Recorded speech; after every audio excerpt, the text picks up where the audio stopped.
So, a bunch of topics I want to get to, and I'm not sure what there is to say about the shooting. Uh, I continue to say, if you hear people on the left denounce this heinous act and denounce anti-Semitism, I think the right thing to do is to praise them and welcome them to that rather than fly-spec their past statements. That's the thing I want to reinforce from yesterday. I feel so strongly about it.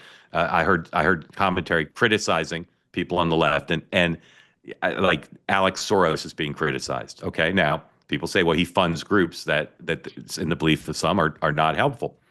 I just welcome him criticizing this. What happened? So Dan and then Rick, just what a day later, what are your thoughts on where we are from a policy point of view or from a societal point of view as we learn more about both the two victims and about the accused? I think, as you said, Mark, it was encouraging throughout the day yesterday that more Democrats spoke up in clear terms. I know there's some criticism of kind of, certain words were used or not used, but, I was concerned when we did this yesterday morning, and by lunchtime, certain prominent Democrats were silent, especially a few that were given opportunities by the press to say something who passed. But I think they clearly realized that silence was not going to be an option, which I agree with. And so, to your point, better late than never. We can quiver over, whether it could have, should have been stronger. But I don't know of any prominent Democrat who is still silent, and that's a good direction for the party to be headed in. Rick. I mean, look, I'm the former U.S. ambassador to Germany, and I learned one thing about being in Germany, which is this whole kind of hate, anti-Semitism is a real human problem. It's not a individual problem. And I get really uncomfortable talking about this as whether it's right wing or left wing. It's a real problem. And we have got to just confront the fact that whoever you are, somehow you could be trained to believe that Jews are the problem.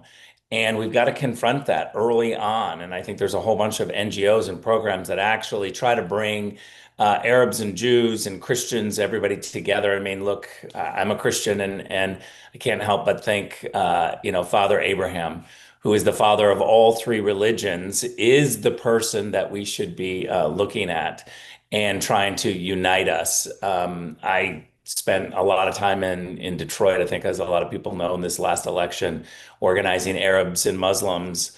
And I think we've got a lot of friends in that community who look at this situation and are horrified. So I hope that we can just all say that it's a human problem, it's an education problem. We've got to do better in every single community and not try to single out certain communities.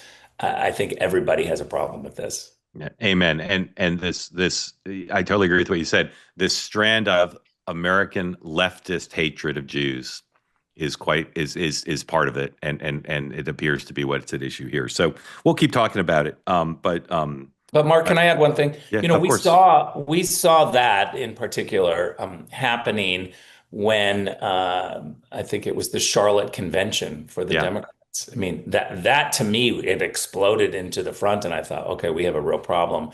Yep. But the right wing also has a problem with this, and so I don't want to just pretend like it's not a human problem. It is a human problem. Yeah, we're going to play something from the musical comedian Tom Lehrer later, but he had a line in a song called National Brotherhood Week that said, "And everybody hates the Jews," and it's just Jews often use comedy to make light. Mel Brooks and the producers is a great example, but you're right, Rick. I think it's a very correct and profound way to say it. It is, for whatever reason, a human problem.